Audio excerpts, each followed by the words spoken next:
Well, hello again, and welcome to the Pentyrch UFO non-event part 2, as promised. And of course, in part 2, there's going to be just as much evidence presented as there was in part 1 for this being an actual event, an actual extraterrestrial event, and that means no evidence whatsoever, of course. Okay, so Gary Jones is going to tell us about his EMF meter. He's got an EMF meter here. Now, this looks very much like it's not a very good picture, but this looks very much like the KK Moon EMF meter here. And we'll have a look at one of those on for sale on Amazon, I think it is.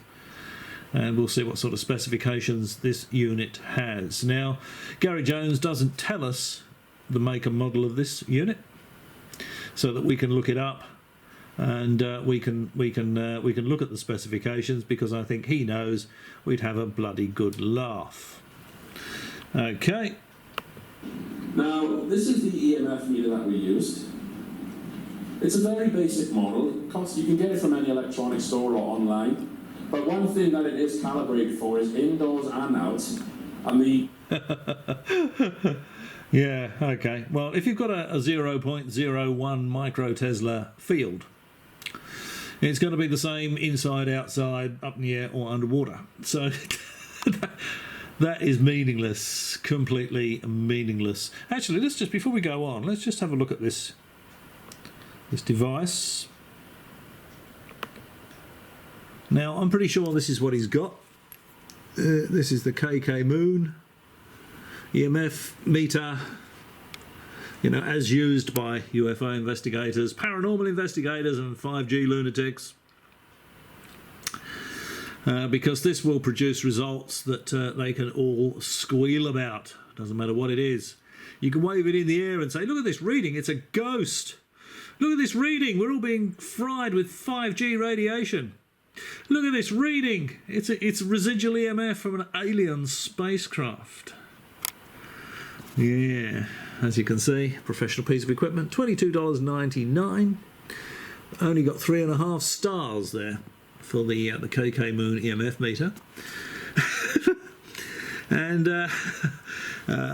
if you wanted a professional device to go and stand in a field with, to actually look at the block of radio spectrum that this looks at 5 Hertz to 3,500 megahertz. I'll show you the specification in a second. That would allow you to look at all the individual, you'd see all the individual signals. You could move the cursor along and you could put it on an individual signal, and you could measure the strength of that particular signal. It wouldn't aggregate them all together, it'd be selective. You could select it. That would be about $25,000 for that piece of equipment. Now, this is $22.99 because it looks at a huge block of radio spectrum and just aggregates all the signals it finds together and gives you a reading. So, not terribly useful.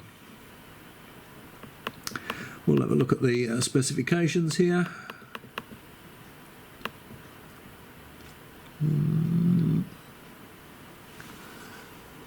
Accuracy, electric 1 volt per meter, magnetic 0.01 microteslas. Sadly, that's called chip breaker type. That doesn't translate from Chinese to English terribly well. By the look of it. But where's the important bit? Where's the important bit? Let's have a look. Ah, here we go. Here's the important bit. Bandwidth. Test bandwidth. So this is the block of radio spectrum it looks at. 5 Hertz to 3,500 megahertz. You can't select anything within there individually, or even smaller chunks. It looks at this huge chunk of spectrum, aggregates all the signals it finds in there together, and gives you a reading. And again, the Chinese is not translating terribly well into English. Maximum steam pressure. Yeah, okay, maximum steam pressure. But still, you know, it's a $22.99 device with 3.5 stars. KK Moon EMF meter. Right, let's get back to Mr. Jones. the unit of measurement that it uses is what we call, or what is called, micro-Tesla. I will get to that later so you can understand better what I'm coming at. This particular one, with these red flashing lights. Got to have red flashing lights on your professional EMF meter. You cannot be without red flashing lights. Flashes at 0.4 microtesla because according to the studies from EMF, anything above that level or above is harmful to humans. And long-term exposure causes you a number of problems.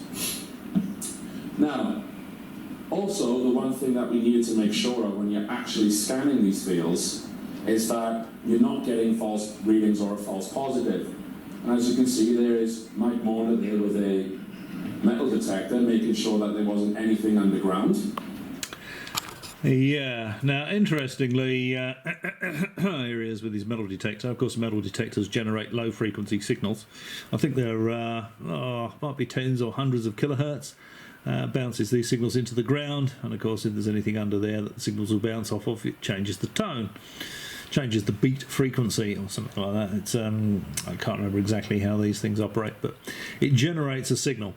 So this will be radiating a signal as well. So if the thing's on while this is running, they'll get a reading, because the signal this will generate will be between 5 Hertz and 3,500 megahertz.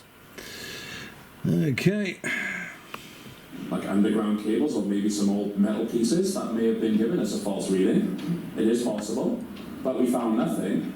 And the funny little story about this electrical line is that Emlyn, one time, he was actually using the meter like this, looking down, not up, yes, and he thought, wow, got a hell of a reading here. That's the one with it, look, 125.6.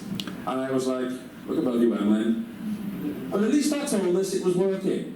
At least that told us that was like a good field test for us. Yeah, okay. So there it detects the radiation from the overhead power lines, which this radiates at 50 Hertz. That's within the 5 Hertz to 3,500 megahertz range.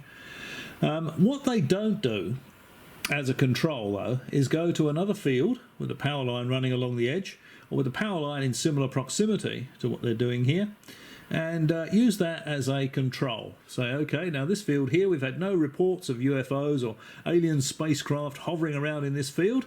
We've got the power line running along the edge, or at the same distance, you know, that they are from this overhead power line here when they're doing their thing, assuming that's in the field, of course, and running around in that field and seeing if they get similar measurements. They don't have a control. So this is very, very poor investigative very poor research indeed. No control. Anyway, because remember that device, I've moved it on now, but that device looks at a huge chunk of radio spectrum between 5 Hertz, 3,500 megahertz. So that means AM radio stations, FM radio stations, television stations, Shire communications, mobile phones, Wi-Fi, all those signals will appear in that block of spectrum. That device will aggregate all of those signals and give a reading. Okay. I think what we'll do, we'll move on to the next clip, because Gary Jones is going to tell us that he sees a level on that meter that he thinks is a microwave frequency. It's a microwave signal. It's a microwave frequency. And of course it's giving you a level. There's no frequency readout on the device. You can't select what frequency it looks at. So he's got absolutely no idea what signal he's looking at. He can't say it's a microwave signal. Well, he can obviously, but that's just his opinion. He can't. He doesn't produce any evidence to show it's a microwave signal, and of course he can't, because it isn't. It's nonsense. Oh, and of course, I don't know if I mentioned it earlier, but you know, because the the mobile phones fall within that big block as well. If Gary Jones or his colleague had mobile phones in their pockets, they could contribute to the reading on his device. Okay, so let's hear Gary Jones telling us about this Going into the forest and getting fried with microwave radiation. Right, so here's Gary Jones again, and he's going to tell us about microwave radiation. And to give you an idea, look, 1 to 25, 0.1 to 25, that's actually a microwave level. No. See, what he's looking at there is a level. He's looking at a level of magnetic field that he's measuring. He doesn't know what frequency that electromagnetic field is. You can't say that level is a microwave level. You would need to know what specific frequency you were looking at and then look at the level. You would be able to say, well, that's a microwave frequency. That's not a microwave frequency. That's VHF, that's UHF, it's LF, it's whatever it is. And then look at the level. You don't look at a level and say, that's a microwave level. That's nonsensical. So basically, when you're walking into the fields, when you're walking into Smile Upwards, you are being microwaved by electromagnetic radiation. Absolute rubbish. Absolute rubbish. He has no idea what he's measuring. He can't say it's microwave. He can't say that you're being microwaved when you go into that wood. Yeah, who knows what he's measuring. You'd need to look around a little bit. I mean, did he have his mobile phone in his pocket? He could very well be measuring the field from that. Did his colleague have a mobile phone in his pocket? Again, this is just nonsense. To say that that level is a microwave level, absolute nonsense. To say that when you're walking around in that field you're being microwaved, absolute nonsense. Drivel.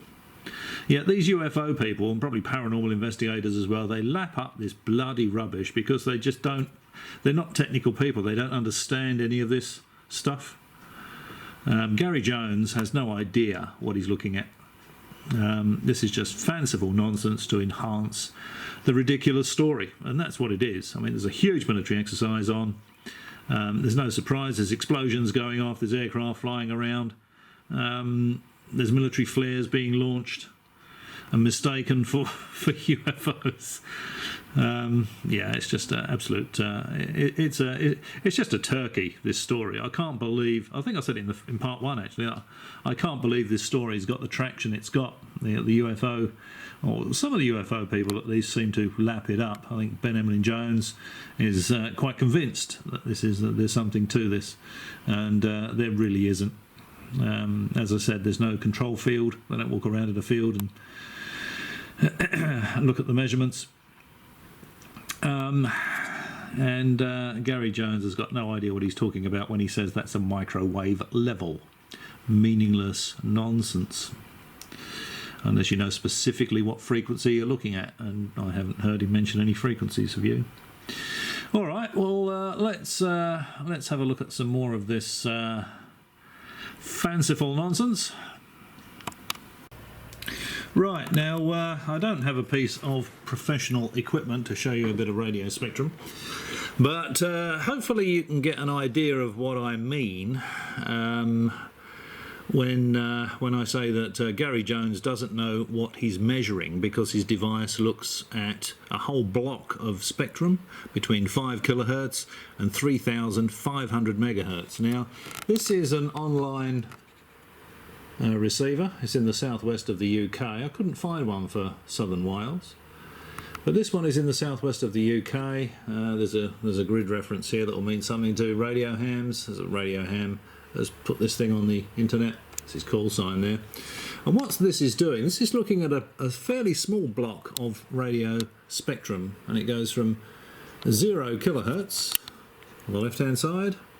Remember, Gary Jones's gadget starts at 5 kilohertz, so effectively it starts there, and this stops at 30 megahertz. Now, Gary Jones's device keeps going all the way to 3,500 megahertz. Every one of these vertical lines is a radio signal. The thick red lines will be broadcasting stations of some kind, shortwave broadcasting stations. This is medium wave down here. I've actually got it tuned to, what is that, 1566 kilohertz. Now remember, this is well within the 5 kilohertz to 3,500 megahertz range of Gary Jones's device, and this is BBC Radio Somerset. And there is the signal strength from that particular radio station. Minus 45 dBm, so it's a very big signal. All of these signals will be wafting through Gary Jones's field in South Wales, and a lot more. If you can imagine on this scale, this goes to 30 megahertz, so 3,500 megahertz. So 10 times that would be 300, and then 10 times that again. And this would be absolutely huge. I'd be panning the camera around for quite some time to cover all of it. All of these radio signals here, if I move the cursor along, I can measure the signal strength for each individual one on that specific frequency. What Gary Jones's device does is aggregate the signal strength from all of these lines, from 5 kilohertz down here all the way up to 3,500 megahertz. It aggregates the signal strength from all of these. It's AM radio, FM radio, television broadcast band, mobile phones, probably even the radiation from the mobile phone in his pocket or his colleague's pocket, Wi-Fi, everything is in that block. That will aggregate all of that and give him a reading. He's got no idea what the reading on his meter means. He certainly can't say it's a microwave. This level tells him it's a microwave signal. That is just absolute bloody nonsense. And it's the sort of typical rubbish you hear from these UFO investigators, paranormal investigators, 5G idiots. You know, they'll wave these toys around, these 2-bob toys from eBay around, and say, "God, look at the signal strength here. Look at the field strength. It's 5G. It's an alien spacecraft. It's a ghost." And of course, it's none of those things. All it is it's a lot of radio, television, mobile phone signals all around them. And because their devices look at such a huge block of radio spectrum, it aggregates all those together and gives them a reading. They've got no idea what they are looking at. I'll just unmute the sound on this. If I find the left clicker instead of the right one. The country, we know that there are people who do, and you never get randomly selected. So that's 1566 BBC Radio Somerset. That's just showing where the cursor is at the moment. If I move the cursor around, wherever it is, move the cursor around there, you'll see that frequency change. 20 megahertz going up there to 21, whatever. And we can see the different signal strengths there. So I've taken it off of BBC Radio Somerset. You can see the signal strength drop down to noise level of sort of minus 107. But the big radio stations, neg 45 and all that sort of stuff, it's going to aggregate all the signal strengths from those together. Every single one of these lines and an awful lot more, all the way up to 3,500 megahertz will be aggregated together to give Gary Jones the reading on his meter. So put a line through Gary Jones. Anything he has to say about being microwaved when you go in the forest, or any of that sort of bloody nonsense. He's got no idea what his $18 gadget is telling him. All right, well, on with the Pentyrch fun. Now here Gary is going to show us about the bad weather. He says the bad weather was just in this field. Now, personally, I find that very hard to believe. It looks like plain old sleet to me. But he says, well, let's just listen to what he says. As you can see, with all the bird marks, snap trees. Remember, there's a military exercise on, so nothing out of the ordinary there. But just look at the incredible frequency that's coming down. Very high wind. Now, this is Wales in February, of course, so nothing unusual about that.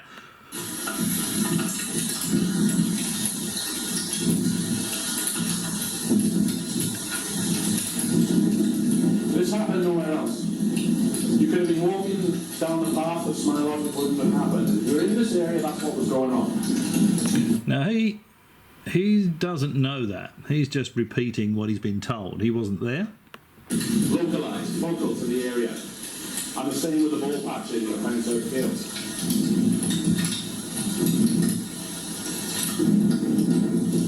Again, the bird marks. So what's going on then? Again, quiet, I'll say something. Basically, what I think is going on there is some kind of high EMF interference. So what he thinks is going on is some sort of high EMF interference. Now, this is just his opinion. You know, someone's told him that it was snowing in that field and that field only. Who knows if that's true, for a start. Maybe it was in a very local area. You know, you can get bursts of rain. I've seen it myself. It doesn't get cold enough for sleet and snow where I live, but I've seen bursts of rain. You know, you can drive along in your car and you'll drive through 100 metres of rain and 200 metres of rain, and there'll be nothing on either side of it. Yeah, it's nothing. That's nothing unusual. But now I just wanted to get the bit where he says something about. Perhaps it's at the beginning of this, because he actually says that they're told that this stuff didn't melt. It was like marshmallow. So that means that Kaz did not experience this personally, this snow. Let's just see if I can find the bit where he's talking about that. It's kind of like that. It didn't melt in your hand. It was like very marshmallowy to the touch. I'll just play this video. Okay, so that was just... Up in Smirnock Woods, where the impact site was, and you decide what's going on here, because according to the other witnesses who came and sort of filmed this event... According to the other witnesses who came and filmed this event, so that's not Kaz and that's not Gary. The snow that they saw was like marshmallow balls, or like what you see in one of those seated cushions, polystyrene balls. It's kind of like that. It didn't melt in your hand. It was like very marshmallowy to the touch. Right. So it didn't melt in your hand. It was very marshmallowy to the touch. Now, this is what Gary and Kaz have been told. Yeah, I've seen Gary and Kaz on different YouTube videos talking about this as though they experienced it personally. So they were told that it didn't melt. Now, what I think is interesting is he's talking about witnesses that shot this video, the video with the we're going to see with the I'll just play this video. This video with the sleet.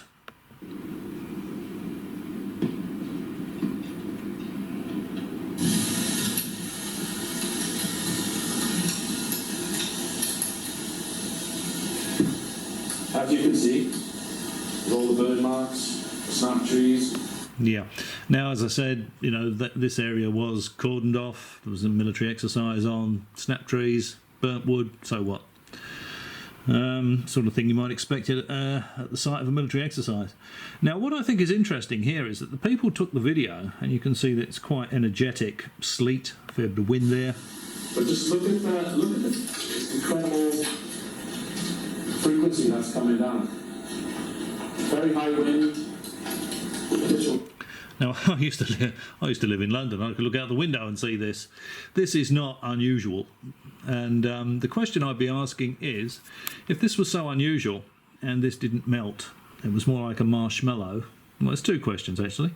One is, why didn't the people filming this, because they're filming it because it's unusual, supposedly, why didn't they film themselves picking this stuff up and demonstrating that it doesn't melt in the hand, that they can squeeze it when it has the consistency of a marshmallow? We don't see that. Makes me think that's an enhancement, an embellishment. Why don't we see that? The other thing too is, if it didn't melt and it felt like a marshmallow, why weren't samples collected and analysed? I think that's two very good questions. There's no answer to those. There won't be any answers to those questions, of course, because it's an embellishment. It's nonsense. People are just going with the flow, as they say.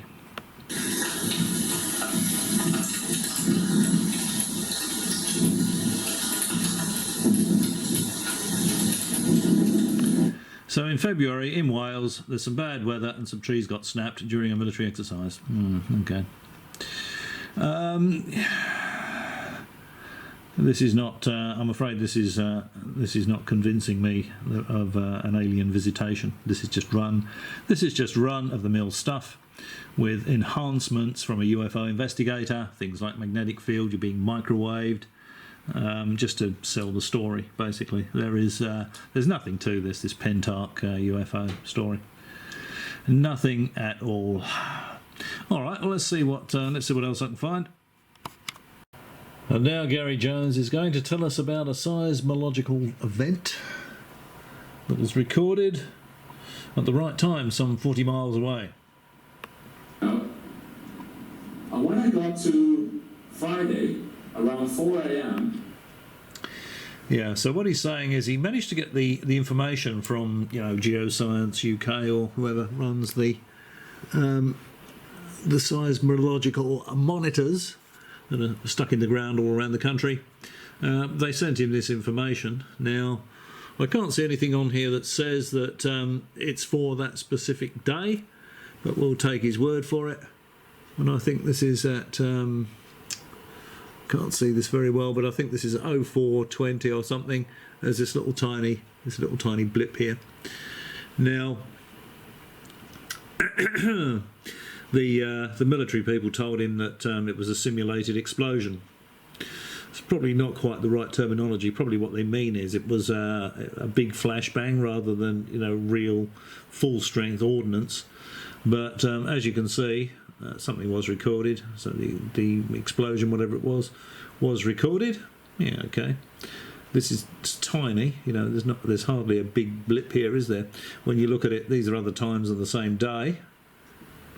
This must be just general seismological activity, maybe traffic even running along the ground. Look at the size of these here and up here as well. All these traces, they're all far bigger than this. I mean, this is 4 a.m, so people aren't going to be driving around. There's not going to be much going on, so it's pretty quiet. And military exercise, there's an explosion and there's a little blip. One of the times here, I can't see the times. I suspect these are going to be, this is going to be during the night. This is 4 a.m, and this is going to be as people, I suspect this is going to be as people are waking up and start moving around. More local to the actual sensor itself. I mean, look at all these traces here. That pales into insignificance, really, doesn't it? So, yeah, military exercise, blip recorded on a seismograph. So what? That's not evidence of an alien spacecraft or an attack on an alien spacecraft. If that was a real alien spacecraft attacking stuff attacking an alien spacecraft, you'd expect that would be pretty significant. It's going to be a lot bigger than this run-of-the-mill stuff. I mean, what's the control here? What does all this mean? That's tiny. So yeah, I wouldn't think that's worth worrying about. This is the whole day's graph here for Friday the 26th. This is the line of the graph there. Maybe you can't see it, but when you bring it closer, look, you bring it to 421, and oh look, there it is. Okay, so now we got a better picture. Let's just have a look at this. So that's 4 in the morning, 5, 6, 7, 8, 9. Yeah, so you can see the activity starting there. At 7 o'clock, it's starting to ramp up a bit. By 10 o'clock, there's really quite a lot of activity. By 11 o'clock, so this is just general noise. This is quiet because it's the early hours of the morning. As a military exercise goes on, big flashbang goes off, and you get a little tiny blip. I mean, this could be, this could be an ant farting. We just don't know, do we? There's no, we don't have any. There's no reference for what these amplitudes mean. But because there's so much of this, this has got to be ordinary, mundane, run-of-the-mill stuff. Otherwise, you would have had hours of earthquakes and goodness knows what else going on, wouldn't you? So the fact that there was nothing going on, but when the world starts waking up at 7 a.m, you start getting the readings. That's a little tiny thing, military exercise going on. Yeah, put a line through that one. Nothing significant. This was taken from a station in Monmouth, which is 40 miles away northeast of Smilog Wood. According to the Army, that's done by a simulated explosion. Simulated explosion, yet somehow powerful enough to shake hospitals and wake people up in their beds. Yeah, again, is there any evidence for that? Shake hospitals. Now, I thought the original story said there was one hospital, mentioned one hospital.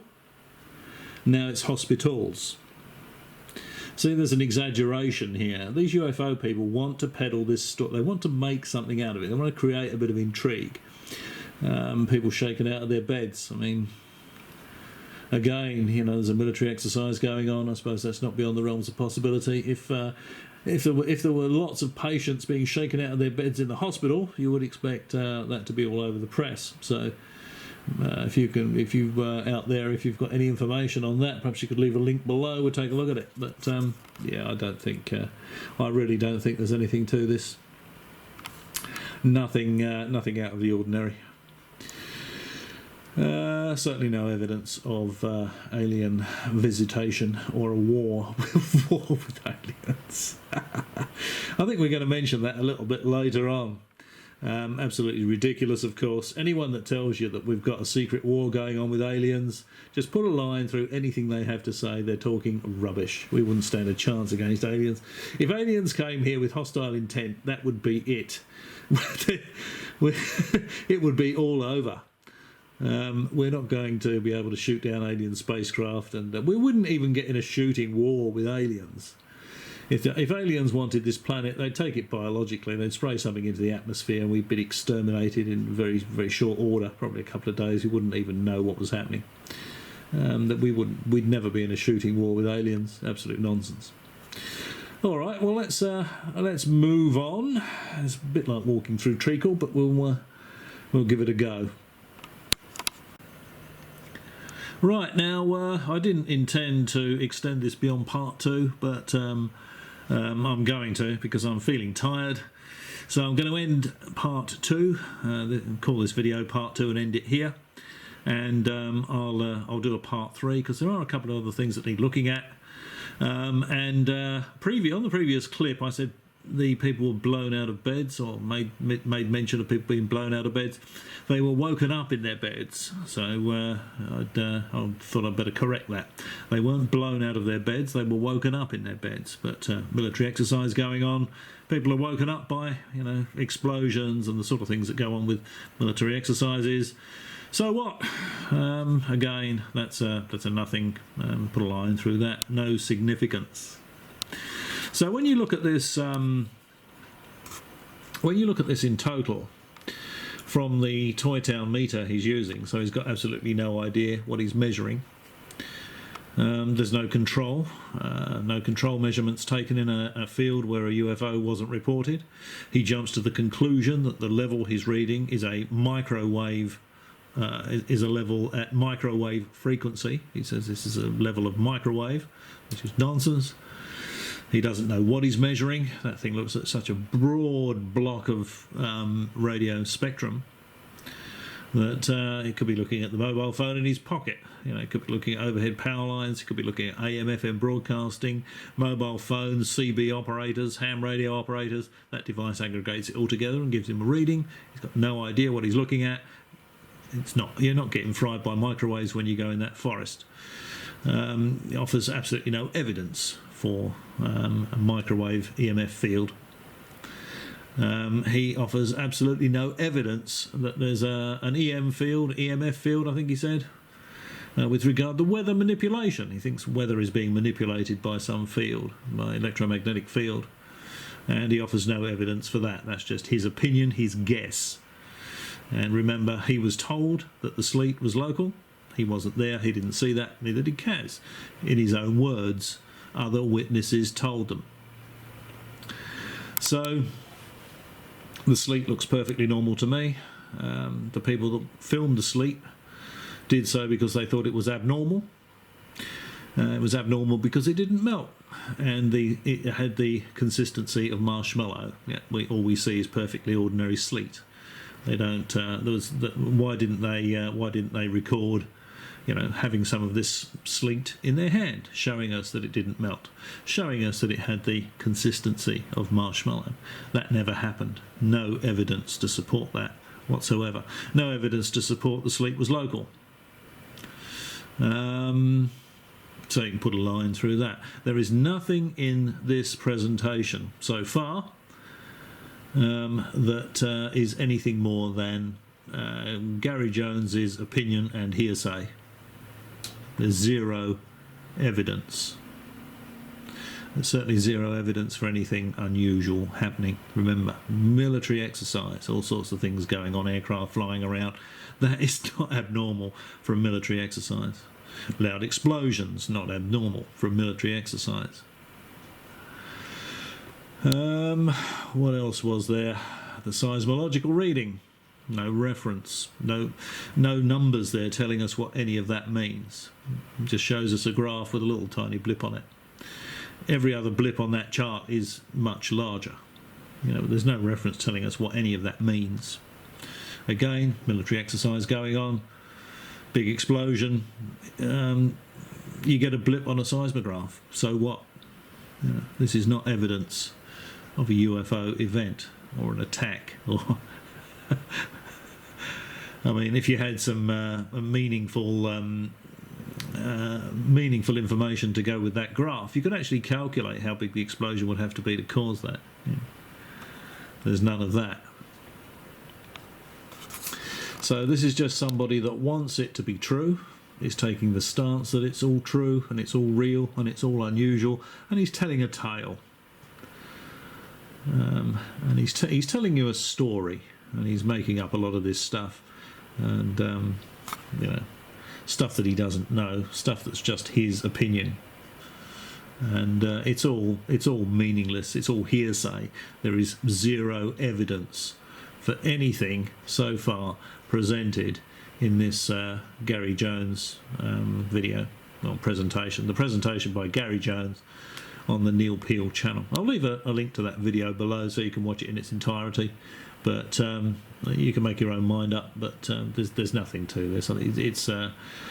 It's obvious that there's absolutely nothing to this Pentyrch UFO story.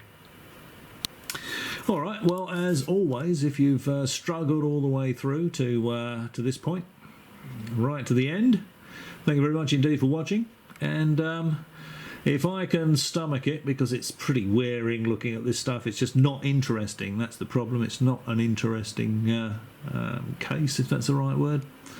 You can put a line through the Pentyrch UFO case within a few minutes of Kaz starting her part of it. It's obvious what she's talking about, and she gives an excellent description of military flares. So there you go. There's nothing to it. So it's a little bit wearing having to trawl through this and find the comments, and then find some other information that might be relevant that you can sort of compare to it, or give you something to think about. Anyway, if I can stomach it, there will be a part 3. There's the radar images, the NOTAM. Kaz says that the entire airspace for Wales was closed. It wasn't. I think I've got some evidence for that. I think I saved it. I hope I did. I don't want to have to try and find that again, but it certainly doesn't show the whole of Wales, and it doesn't extend above 5,000 feet either. So not only does it not cover the whole of Wales, it doesn't cover all of the airspace up to 30,000-40,000 feet. So it's a pretty restricted sort of area. So I can't remember if it was Kaz or Gary Jones that was talking about that. But they're either mistaken or they're lying to, beef the story up, give it a bit of intrigue, make it sound like there's something to it. It's a shame, really. There's far too much of that in the UFO game. It's all blatant lies and embellishment and nonsense spruiked by people that don't understand what they're saying most of the time. But anyway, there you go. You can tell I'm tired. I'm nodding off here. And there's an episode of Project Blue Book coming on the TV fairly shortly, so I'm going to get myself a cuppa, get myself comfy, and go and watch that. Stay tuned for part 3 coming soon.